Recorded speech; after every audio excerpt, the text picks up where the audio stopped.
Hi, and welcome to the Golf MasterMind channel. My name is Rick Hurd, PGA member with the Don Law Golf Academy, and today I'm going to talk about your path to greatness. I don't mean greatness that you're going to be the greatest person in the world necessarily, but I mean the greatest person you can be. So let's get into it. How can you achieve your personal best? How can you be the best golfer you can be? How can you be the best person you can be? There is a path that you can follow. It will lead you there, but the path is unpaved and can be very difficult to find sometimes. There are slippery areas, there are potholes, there are switchbacks and confusing intersections. There are washouts and places where the path seems to end. There are distractions and diversions that make you want to leave the path, but it is still there and it continues for you. Now, everyone's path is different, sometimes extremely different, and sometimes just slightly different, but it's always unique. However, there are road signs and directions that apply to all of us. Your path will lead you to success if you follow it. To do so, you need a few tools, and before that, you need to know where you want to go. Think of those explorers who sailed to unknown lands or who made their way across America. First, they had a dream or a goal. They had a vision of what they might find, the riches they might discover, the land they might claim. They were motivated by many things, but most of all, they wanted to improve their lives and the lives of others. They could envision what life might be like when they succeeded on their expedition, and nothing could stop them on their way. Not thick forests, not steep mountains, not raging rivers or endless plains, not hunger or thirst, not dangerous animals, not storms, not heat or snow, not the fear of sailing off the edge of the earth.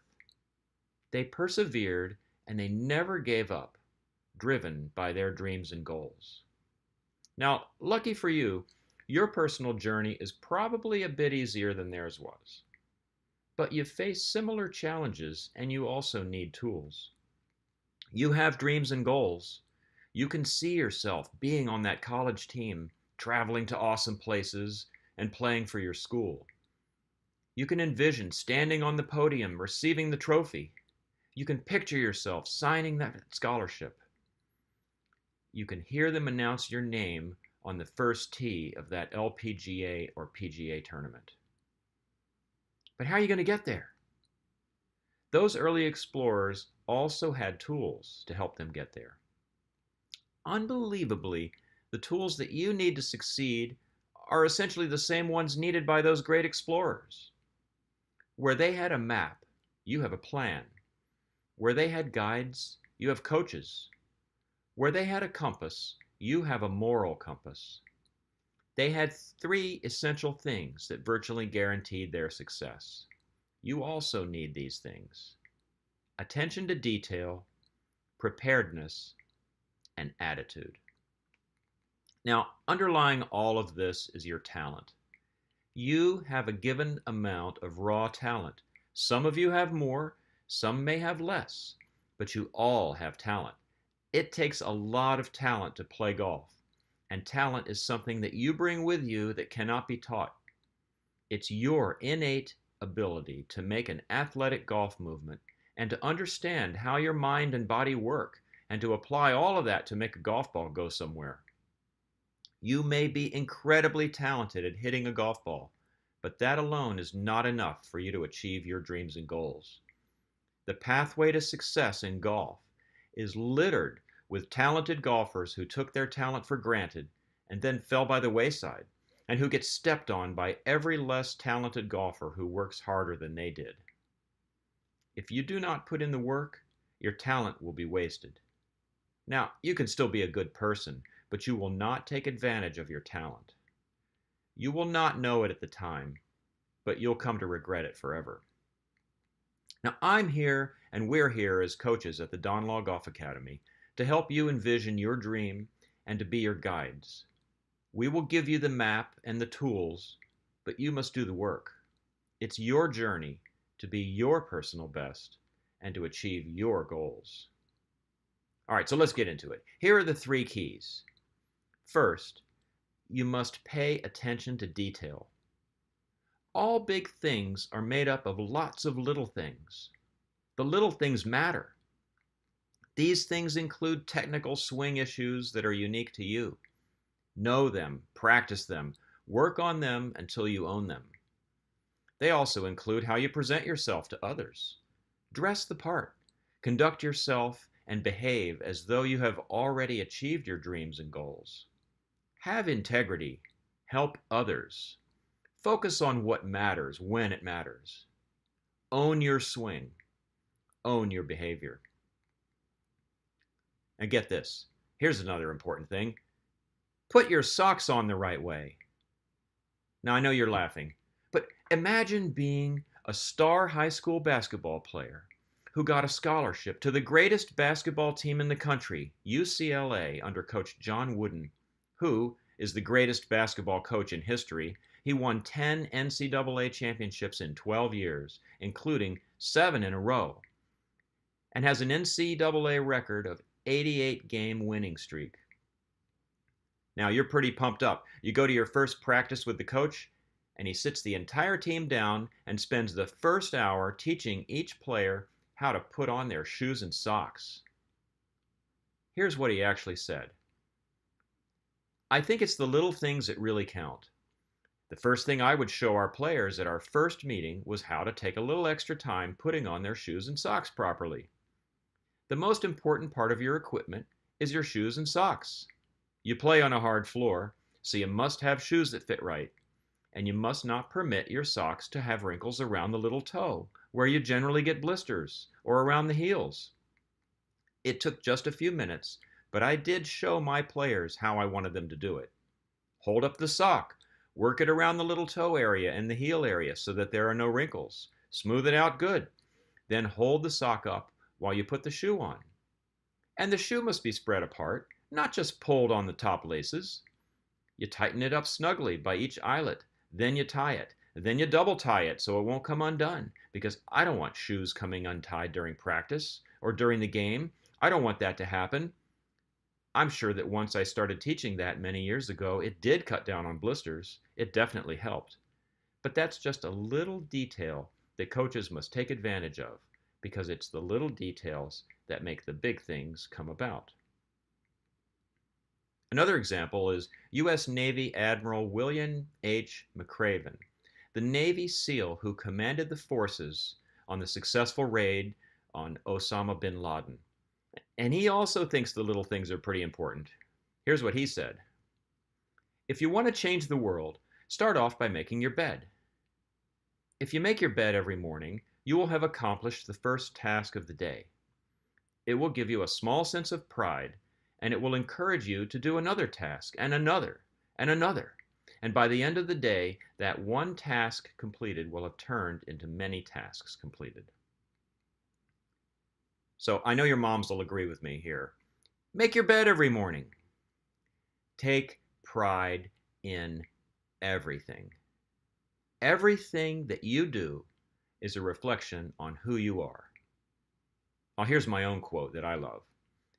I take pride in myself and in all my work too, to be the best I can be and do the best I can do. The second thing is you must be prepared. Now, being prepared means that you're ready for anything. How does a great football coach prepare? They imagine all of the possible scenarios that could happen, and they develop a game plan to deal with each situation. Similarly, you must prepare for every possibility. Each shot that you hit just might be exactly like the one you will need to hit on the 18th hole trying to hold on to a one-stroke lead to win a tournament. Prepare by treating each shot as though it was your practice for that situation. Practice from thick rough. Can you fly that hazard from different lies? Practice from divots. You know your ball will end up one in the worst possible time. There's a great story about Tiger Woods, who after a perfect tee shot found his ball in a deep divot in the middle of the fairway. The cameras and the mics were on him as he got to his ball and saw his predicament. He did not turn his head away in disgust. He did not curse his bad luck. He did not hold a pity party and feel sorry for himself. He said to his caddy, "This is going to be fun." He dealt with the situation as he had practiced it, and he hit the ball on the green. Prepare for everything by practicing everything. Hit under stuff, hit over stuff, hit around stuff, hit from fluffy lies, from bare lies, from cart paths, from pine straw, left-handed, right-handed, ball below your feet, ball above your feet, side hill, downhill, uphill, everything. Make your ball curve right and left. Put pressure on yourself and make it count. Take things seriously and be ready for anything and everything. Preparedness equals readiness equals success. The third key is attitude. Now, golf is inherently negative. Be positive. What I mean is that golf is a game of misses and mistakes. The one who handles his or her mistakes the best will win. Do you think that you'll play a full round of golf without making a mistake? You know that you will make some, several, many. So accept that fact right now. You're not perfect, but you can handle yourself and your mistakes perfectly. Be positive. You're a great golfer. You have hit many, many great shots. Play your personal highlight reel of those great shots and know that your attitude can change things in an instant. A good round can turn to bad if you let it, and a bad round can turn to good. Be positive. You would never let someone else call you bad names, criticize you, put you down, or make you feel inferior. Yet, we are all experts in doing exactly that to ourselves. To paraphrase an old Indian saying, we all have two wolves fighting inside us. One compliments you, builds your confidence, encourages you, and believes in you. The other one criticizes, discourages, and tears you down. Which wolf will win the fight? The one that you feed. Feed the right wolf. Be positive. Your attitude shows in the way that you walk, the way you carry yourself, your posture, your stance, your movements, your actions, your words, virtually in every way. Your attitude reflects on you and on everything you do. It reflects on our academy. It reflects on youth golfers as a group. You can see it in others even if you can't see it in yourself. Most importantly, your attitude reflects directly in your golf game. A famous pro once said, "If you want to change your golf game, change your attitude. Be positive." Now look, I'm not saying that it's easy to do, because when things aren't going well, it is easy to give up. It's extremely difficult to have a positive attitude about negative things, but it can be done, and you may be able to think back on times when it happened, and you were not even aware of it. It may have been a time when you had a really bad stretch of holes where your attitude and your game were awful. Then, when you realized that it no longer mattered, you relaxed and began playing well again. Think of it like this. If things are not going well for you, how long do you want that to continue? One more shot? One more hole? One more round? One more tournament? One more month? No way. Why not one more nanosecond? Change your attitude and change your game. Be positive. Those great explorers had highs and lows. They had times of despair when nothing went right. They didn't give up on themselves. Somehow, Columbus kept a positive attitude even when his crew wanted to turn back. You can pay attention to detail. You can be prepared. Your success is just around the corner even when you can't see the corner. A positive attitude means you are optimistic and you never give up. You will have bad shots, bad holes, bad rounds, bad tournaments. You're still a great person, and your dreams and goals are much bigger than any obstacles that may come your way. Always let those dreams and goals guide you, and your path will be clear. That is your path to greatness.